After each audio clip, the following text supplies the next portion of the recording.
weird.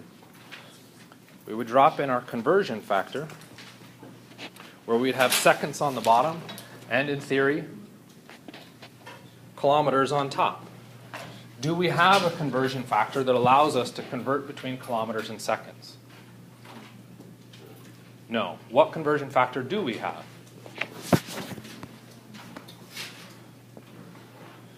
We have a conversion factor between kilometers and hours. So now we can run into kind of a question about how we want to go through and solve this. What I would argue is I would say I need to get rid of the seconds, so I'm going to focus on dealing with the seconds, and what I'm going to try and do is get those seconds into what unit of time? Hours, so that my time unit can cancel out. So how do I convert my seconds into hours? Do I have a direct conversion there? Okay, I heard yeah. What's the... So there is a possible conversion for that if you really know it. It's probably easier to go seconds to minutes. 1 minute, 60 seconds. And then go minutes to hours. Dang it, of course I had to solve it the different way. So seconds, minutes, 61. Then we can convert minutes into hours. 60 minutes, 1 hour. We're now at the problem of converting hours into kilometers. We don't know how to do that unless we look at the information given at the beginning. And we know that 105, hours, kilometers, 105 kilometers is 1 hour. Now when we follow through with our calculation, we end up getting our final answer, where we've converted it into kilometers. Okay. Did we have to do it in that order? Did you get the email? Okay. No. As we look at the next thing, I may have included the unit right from the get-go of my conversion, 150 or 105 kilometers per hour. Okay. Why would I put that conversion in there in that fashion?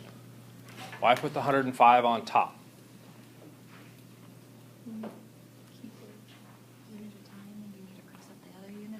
So we've got a couple options. I like that. You can look at the number and say on top we have a measurement of distance, and on bottom we have a measurement of time. If I'm trying to cancel my seconds, because ultimately those seconds don't show up in the answer, I need my units of time to cancel. Okay, that's one option. I agree. It's a good option. Is there another way to decide why that 105 kilometers should be on top?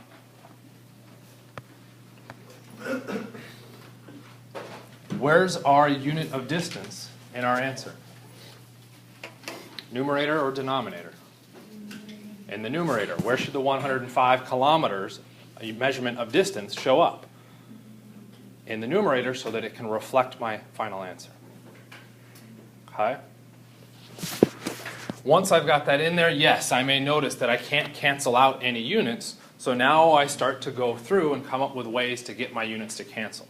And I end up doing what some people might consider a long distance canceling of units, because the seconds will cancel with the second term. Okay. Now I've got kilometers minutes per hour. Well, that doesn't work. So I need to again come up with another unit conversion. Okay. So we end up doing the exact same calculation, just in a slightly different order. And as long as we've set this up where we've got a clear numerator and denominator, we can run through and now do our calculation to spit out the answer from our calculator, which gets us 3.5 kilometers. And I forget if that was what the calculator actually spit out or not. Okay. Why should it have 2 sig figs?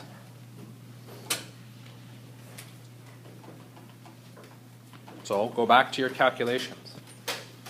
We're going to go right to left. How many sig figs in this conversion?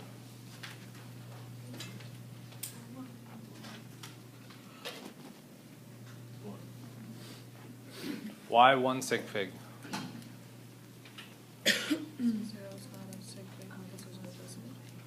Okay, so we could say the 0 is not a sig fig, so the 6 counts as a significant digit. Okay, anybody disagree with that thought? It's infinite because there's no decimal? Not, so the right answer, wrong explanation. It is infinite, but it has nothing to do with the decimal. It's because it's an exact measurement. There are exactly 60 minutes in exactly 1 hour. That is the definition of our conversion. So we have an infinite number of sig figs. How about the next conversion? It'd be the same. It's again infinite. Next measurement.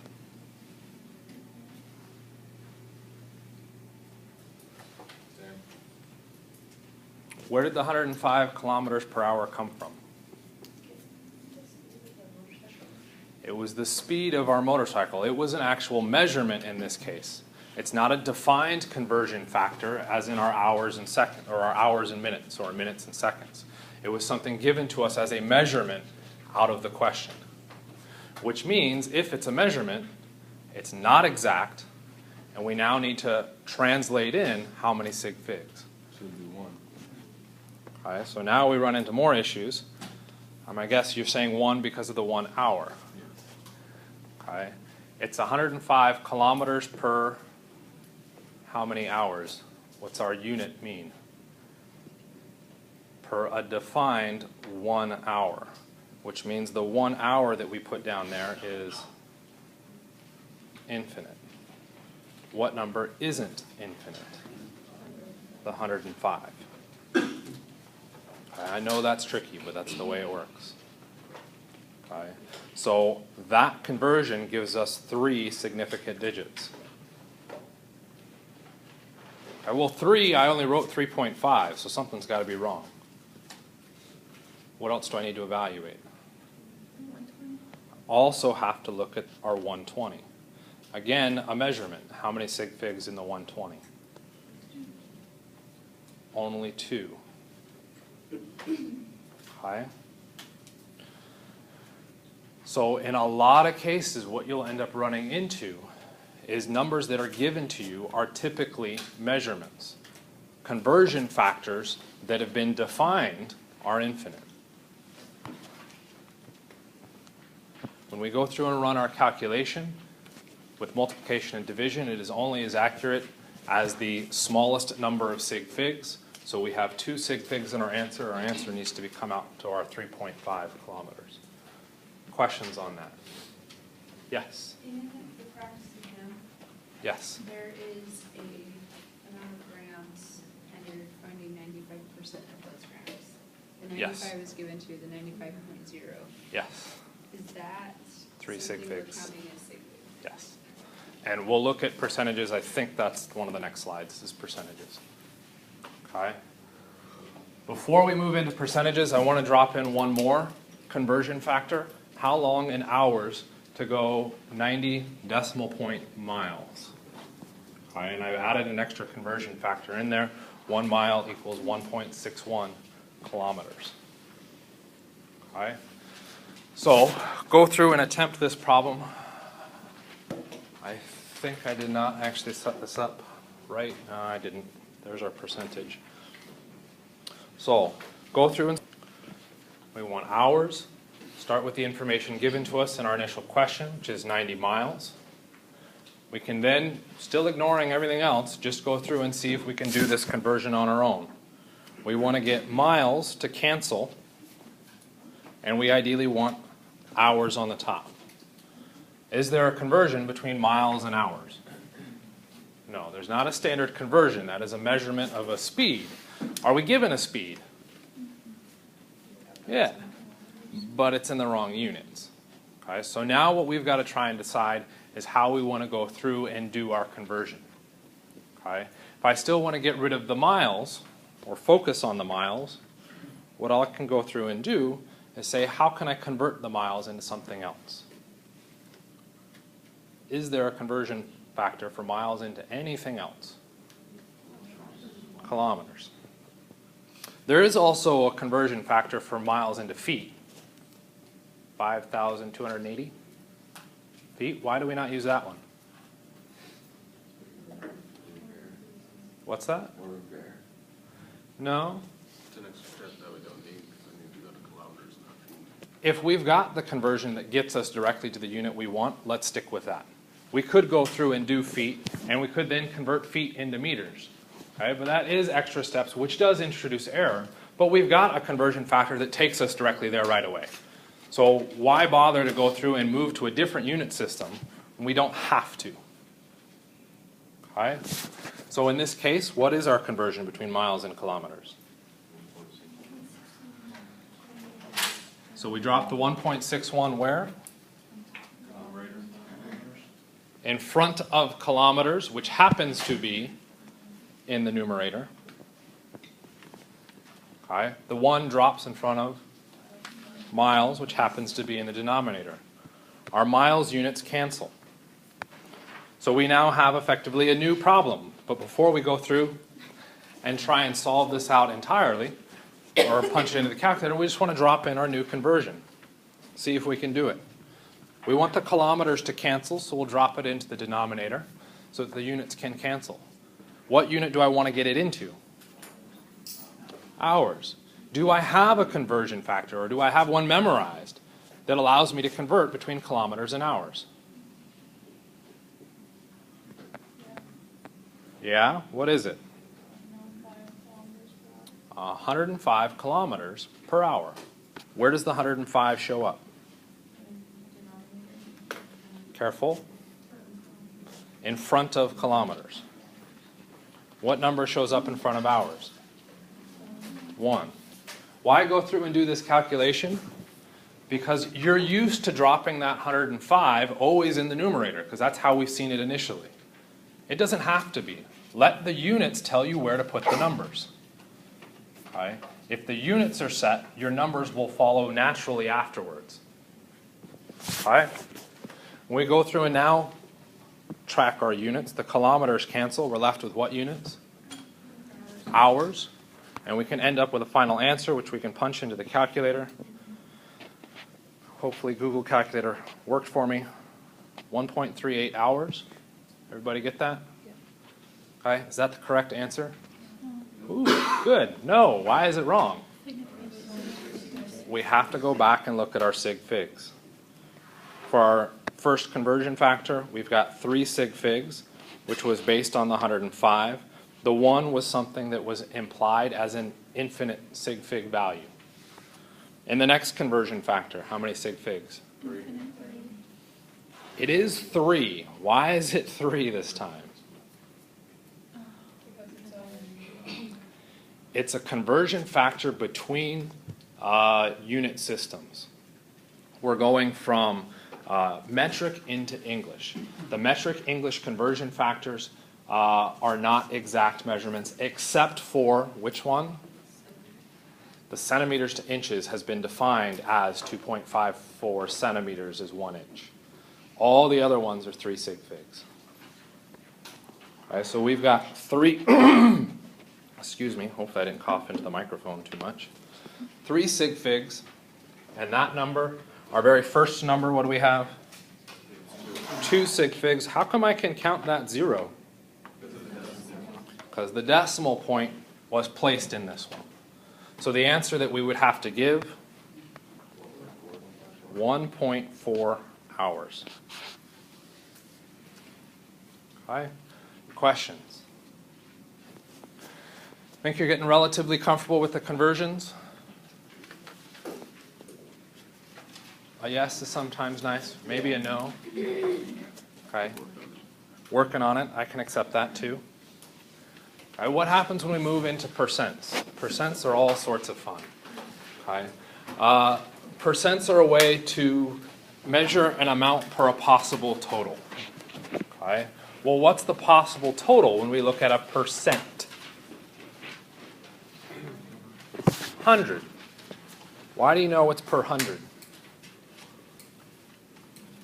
When we looked at the unit of come back here. MPH. What does that mean? Miles per hour. Okay, let's be or pessimistic. Let's say that your grade in the class comes out at a 95. Well, let's just, you read that to me. What does that say to you? 95%. 95%, which translates into 95 per cent. What is cent?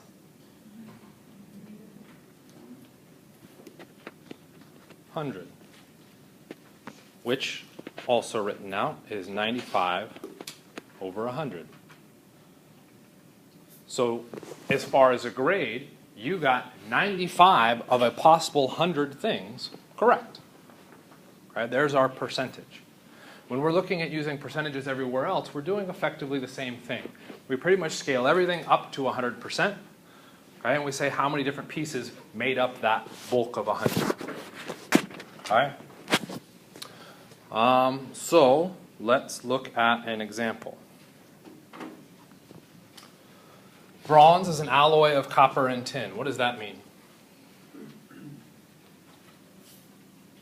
Anybody know what that means? No, we haven't talked about some of those terms. It's a mixture. What we're saying is to make bronze, we take a little bit of copper, and we take a little bit of tin, and we mash them together and mix them all together. Okay? That's our alloy. Okay? So a mix of copper and tin is a bit boring and not very scientific. So a metallurgist came along and said, I'm going to call it an alloy. So now everybody thinks I'm fancier. Because instead of calling it a mixture, it's now an alloy. Okay? That's all it really is. If an individual sample of bronze contains 79.2 grams of copper and 10.8 grams of tin, what is the percent copper in bronze?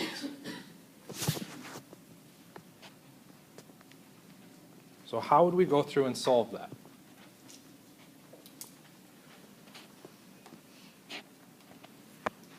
Because you find the total of the sample.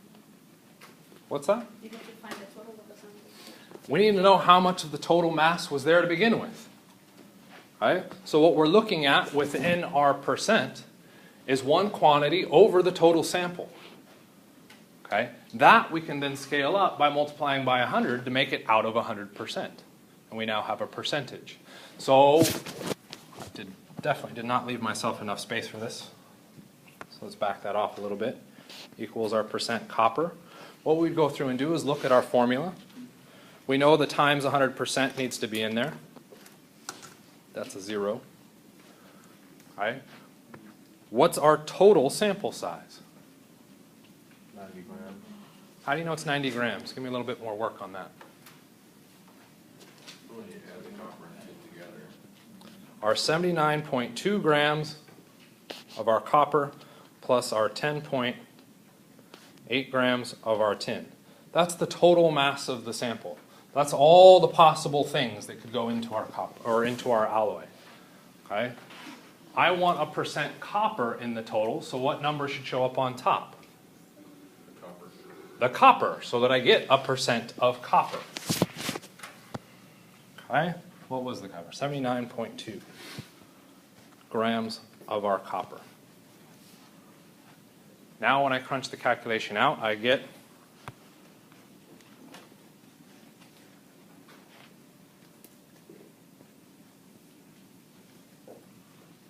88%, almost.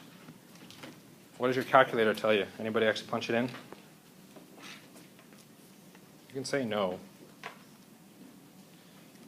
I think it's 80, whoops. 87.9. Exactly 80. Okay, never mind, I lied. Your calculator spits out 88%. Is that the correct answer? What's wrong with that answer? Not enough sig figs. We go back and look at all of our work. Our work is accurate out to 3 sig figs, which means the answer that we would have to include would actually include that 0. We're looking at 88.0% copper. Okay? So every time we run a calculation, you must check and verify what's going on with the sig figs. Our calculators are not intelligent enough to do that, at least not yet. Okay? Maybe one of you can solve that for future generations. Start programming into the calculator to get the sig figs right. Okay. So let's switch it up. Whoa, come back here. Next question, how much tin is in 100 grams of bronze? That's a little bit more difficult.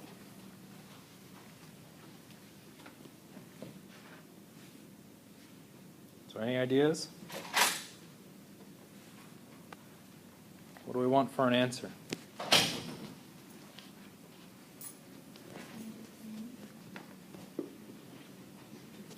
Percentage is a possibility. I would argue it's not asking for a percent. Why? We're given masses already. It's specifying 100 grams. So we don't want the percentage. What we actually want out of this number is the grams of tin. So we already know the percentage of. Okay, so let's backtrack. You got the right idea. What we need is some percent of tin. Okay, so we would need the grams of tin in our individual sample. Okay, so we could go through and calculate it based off of our formula. Okay, or what we could say is it's the grams of tin per 100 grams of our alloy. Okay, if we did that division, we'd end up with a percentage. Okay. What's our mass of our sample that we're trying to determine? Our 100 grams. So if we can figure out what number needs to go in front of that guy, we've got this figured out. This calculation happens to be the mass of tin per 100 of the alloy, also known as the percent of tin in our alloy. So what is the percentage of tin in the alloy? Okay, all sorts of fun answers for this. 12 was a good answer. How did you get 12? Walk me through that.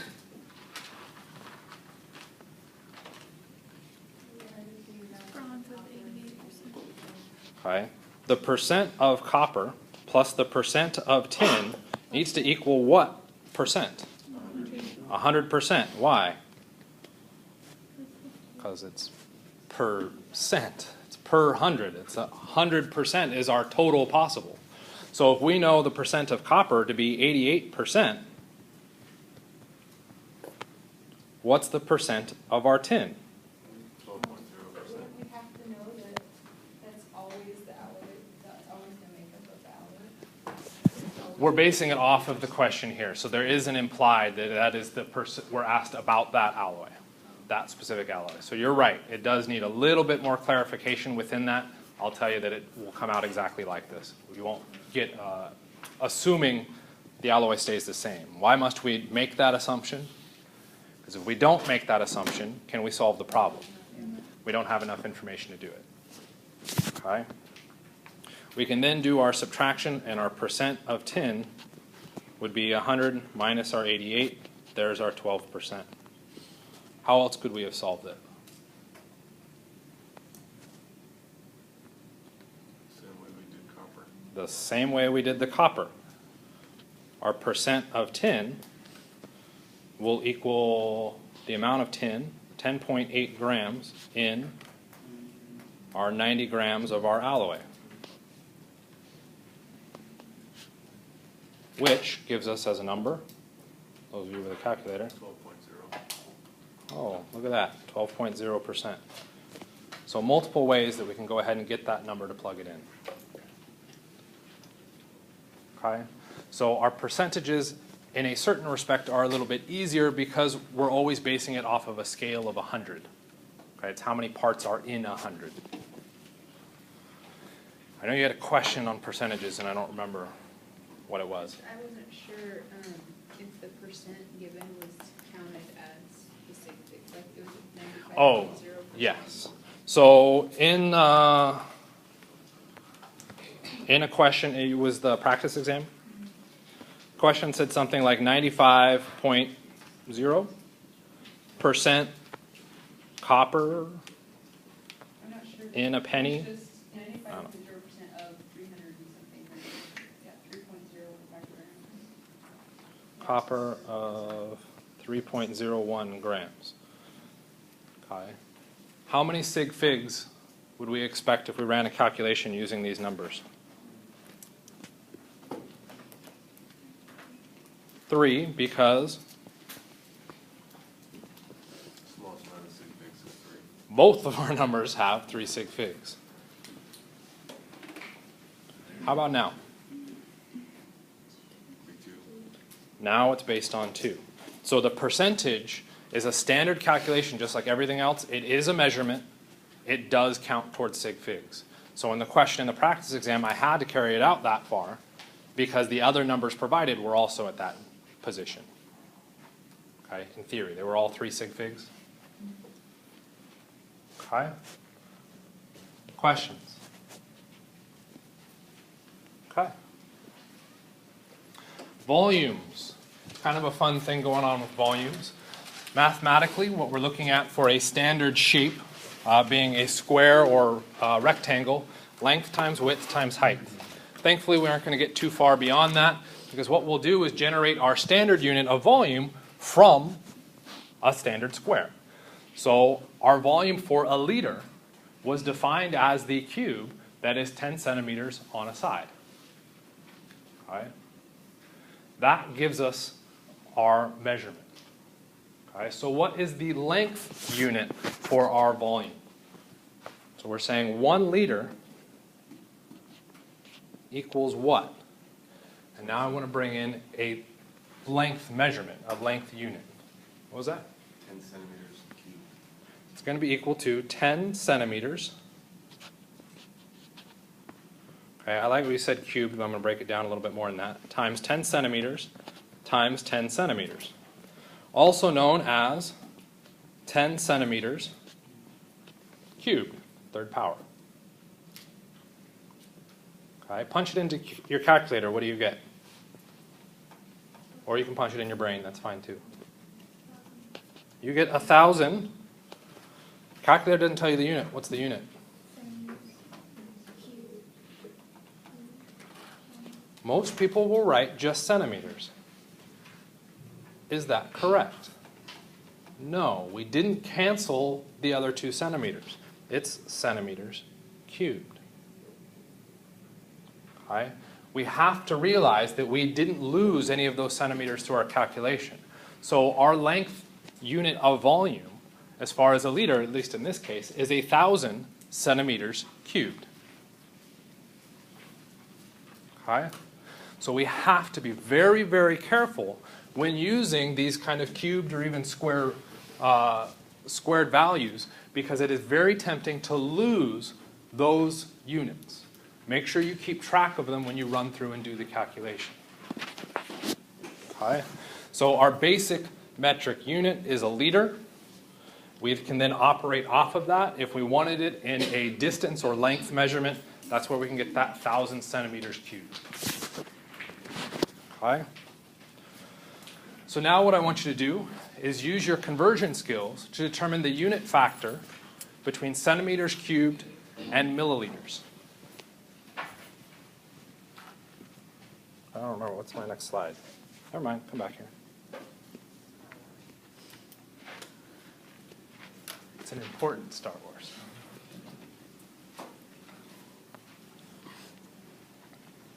So what I want to be able to do is go from centimeters cubed to milliliters.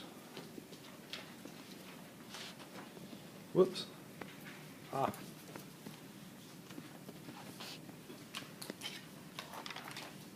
Sorry. Let me get rid of my centimeter, and I want to bring it into inches. Right? But actually, it's centimeters cubed, so I'm going to get rid of my centimeters cubed and turn it into inches. Cubed. What's my conversion factor between inches and centimeters? 1 inch is 2.54 centimeters. Is the answer right? No. Okay, our conversion factor is 1 inch equals 2.54 centimeters. It's not 1 inch cubed equals 2.54 centimeters, or cubic centimeters. So if I run this calculation, I only cancel one of my centimeters. The answer I get is now in units of centimeters squared times inches. That's not inches cubed. So what do we have to do? We have to do that conversion 3 times, which hopefully you guys remember. There's a shorter way to go through and write that out. 1 inch over 2.54 centimeters cubed. The net result is the cube translates into the 1. 1 cubed is 1. Also translate into the inches. So we get inches cubed. The cube translates into the 2.54, which is, I don't know that one. 16.19 centimeters. 16.19 translates into the centimeters, centimeters cubed. So to run this calculation, it's 498 divided by 16.19. Now my units are correct. For the 2.54, I got 16.387064. I didn't have a calculator, so I don't know. 16, which is? 0.38. Okay. So check your work if you got the 19. Okay, 38. You said 54. I got the 382. When do you, aren't you supposed to round at the end? When do you round? So the 19 had to have been a calculator mistake, punching it in wrong. That just happened to be the first number I got. But what do you So put in the denominator if it's- now the question is, what do we actually punch into the calculator? Do we punch in the 16.3854? Or do we punch in 16.4 because we only carry 3 sig figs? What do we say when you round? You round at the very end of the calculation. So you have to keep that longer number. And at the very end, you would get your answer, which I don't know if I actually provided it. What does your calculator spit out? 16.387064. Oh, no, for the downstairs one. Never mind. I thought you were giving me the final answer. Oh, sorry. So we could go through and write out the big, huge, long number. Did I already write it wrong? 238. Man, can make me change that too. And then it's 7064. Okay. This is one of the reasons why it's not a good idea to write it out, and you can enter it all into the calculator smoothly as one continuous thing. Okay. And then if you get your final answer, which is where I was hoping to get, what was our final answer? 30.4. 30 point, can I get a sequence of sig figs? 30.4. Is it just 30.4? 30.38982456. He already gave you the sig fig. 296. Bunch of numbers. How many sig figs do we report in our answer? 3. So we take the first 3, and presumably the first insignificant answer was less than 5. Please. Okay. So why can't you just put in 498 times the fraction cubed? And I got So you can do that as well. Okay, you don't have to record this out. Okay, what I was trying to show by recording this out is that if you do it correctly, you're dividing by 16 point this big long number. If you do it incorrectly, you're dividing by 2.54. Those are drastically different numbers. Okay. As far as what you do in the calculator, it's easier just to string it out. And if you show each of the individual calculations, okay, and write each of those out, you know to do it 3 times. If you abbreviate it, that's where it becomes tricky, and you may not actually translate that through. And that's where the trap aspect comes in. Okay? Questions? You're that bored. Got to check the clock. Okay. So now what we're going to do is move into determining the volume for irregularly shaped objects. Okay, so if we've got all of those objects up there, how do we determine the volume of those? Okay, so that first one is some weird looking star thing. Okay, if you were in a math class, they might have you go through and say, okay, please, it's recording. We could go through and draw a square within it, And then we've got a triangle here and a triangle here, triangle here. So now go through and calculate the volume of each and every one of those pieces and add it all up to get the total. God, that's an awful lot of work. Okay. What about the next shape? And now we have a three-dimensional shape. We've got a crown. How are you going to measure that? That's going to be even worse to try and measure out the volume because you've got 3 dimensions, length, width, height. It's not just an area. It becomes even more challenging. But it's at least still something you can hold. What about the last case? Okay, let's pretend it's not a statue. Okay. How are you going to measure the volume of a gas that you can't even hold on to? It's a real piece of art. I don't know where it came from. I didn't make it up. Okay.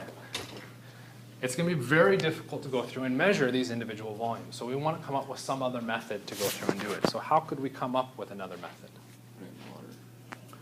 We could go through and drop it into water. Okay? And what's going to end up happening is the water is going to displace to an equal volume of the object that was dropped in. So if our object has an irregular shape, okay, we may not be able to calculate its actual volume, but if we drop it into the water is just going to displace around it, and its volume will change. So what we can do is measure the difference in the volume to determine the volume of our object. So in the case here, we've got a green, what is that, jade sample. What would its volume be? It's the volume of the jade sample. 10.5. We would take our 60.5 milliliters as our final volume, and we would subtract our initial volume before it was added, and we end up with 10.5 milliliters. We now have the volume of our jade sample. Kind of quick and easy. No calculations, no calculators. Life is a lot better if we can get rid of those. Hi? I guess we still had to use a calculator. Maybe. Is that the correct answer? Proper sig figs? Yes. Yes. Started with accuracy to the tenths place, tenths place, tenths place.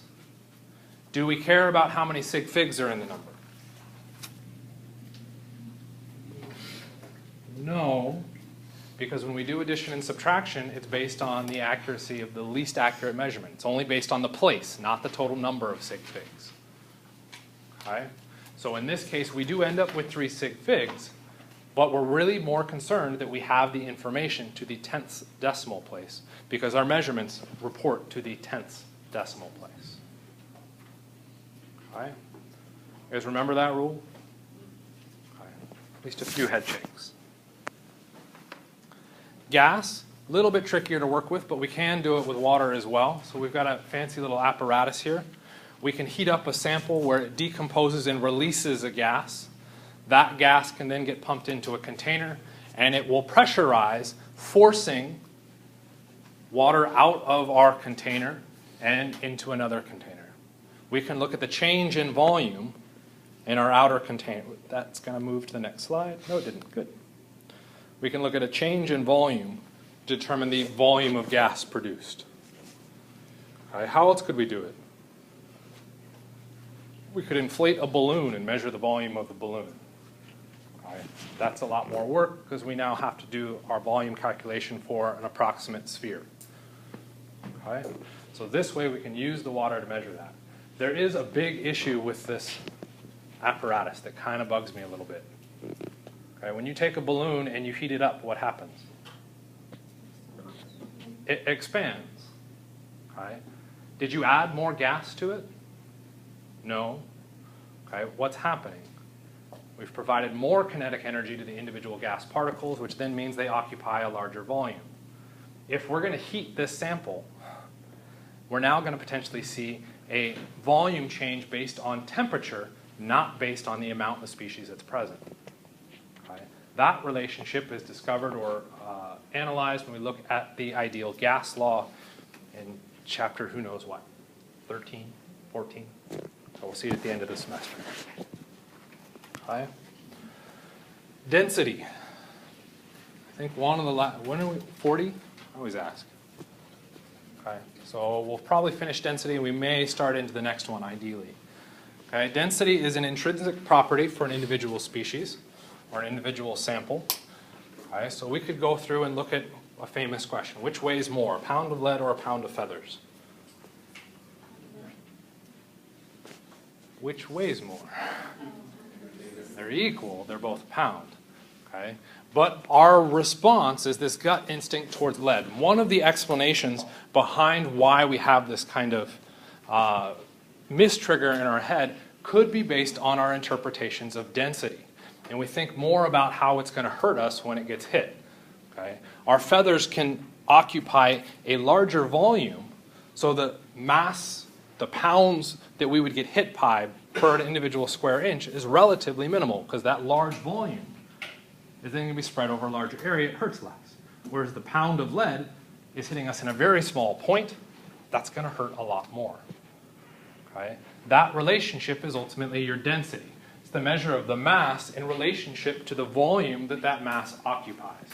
Feathers happen to have a very small density. Okay? Very small amount of mass per a given volume. Okay? So that's what's happening with our density. Anything interesting about that relationship? What's another name we might give to just that boxed in thing?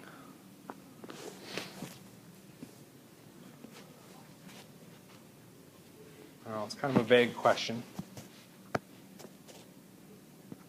Let's drop in some units. 2 grams per 1 milliliter. What does that allow me to do? I can now convert a volume of milliliters into grams. Density is a conversion factor, nothing else. Okay? It just happens to be a conversion factor that doesn't change for an individual species, so we give it a special name. We give it density as a name. Okay? So what we're now going to go through and do is look at how we can use this conversion factor of density in a sequence of problems. Okay? So, actually before we do that, our standard units for density, would we expect the same units in all cases? Okay, I gave grams per milliliter, but could we expect different units?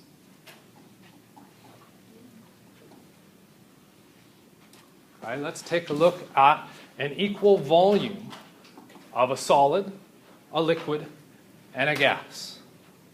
What would we expect to happen to the density for each of those?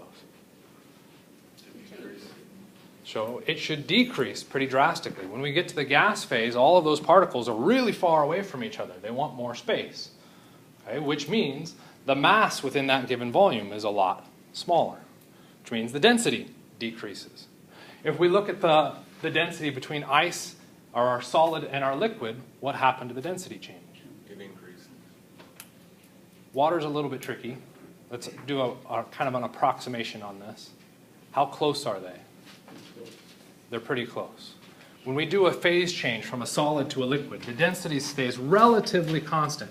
We do see some variations within it, and that variation determines a lot of physical properties. So when we go through and look at water, water is one of the most special species, or the compound of H2O. Okay? It's special because when we move from a solid to a liquid, what happens to its density? It goes up. Why is that interesting? Most solids, the density goes down. Why is that really important? Well, let's think about our world if the density went the other direction. Where would all of our ice be?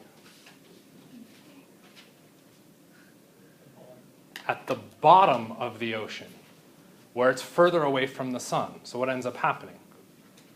It stays cold and it never melts. And as it gets thicker, it's going to continue to stay cold. So eventually what happens to our entire planet? Freezes. And we have no liquid water. That's a bit problematic for most of our life, considering that we rely on the liquid phase. Okay? So water is a very interesting species for that respect. Okay? It actually allows for life to occur. So it is a topic that sometimes shows up in biology classes, and sometimes we talk about a little bit in chemistry too. Okay? Some densities of some common substances. So we've got a list of a whole bunch of different densities here. And we can go through and see as a general trend what happens to our densities as we move from solids to liquids to gases. The density in general decreases. Okay. It's not perfect. We just looked at water. Water didn't quite do the exact same thing. But in general, our densities decrease for individual species. Solids tend to be the most dense, our gases tend to be the least, and our liquids tend to be somewhere in between. Okay. So here's a fun question that I like to ask. Looking at this graduated cylinder, what's the most dense object there? So we've got L1, S1, water, S2, L2, and S3. Which one's the most dense? S3. Why? It's sunk to the bottom. Okay, when we're looking at how objects interact with each other, they will separate based on density. The higher the density, the more mass per volume, the further they'll drop towards the center of our mass, okay, which in this case is the center of our Earth. So the most massive, or the most dense one is S3. The least dense one, L1. Why not S1? S1's also up at the top. S1 is at the bottom of L1. Right?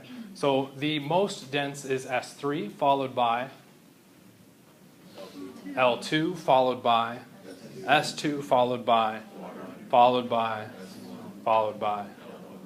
okay, followed by air. Okay, sitting all around it. Questions about that? All right. So let's play with some conversions. Yay, yeah, I know. Okay. I'm going to again give you a little bit of time to play around with these. We've looked at a whole bunch of different conversions. This is the same general method that you've been doing for everything else. We're just changing the units around. So don't get lost in the units. Focus more on our conversions. How do we set up the general conversion problem? And just slowly start changing those units around until they match up with your answer.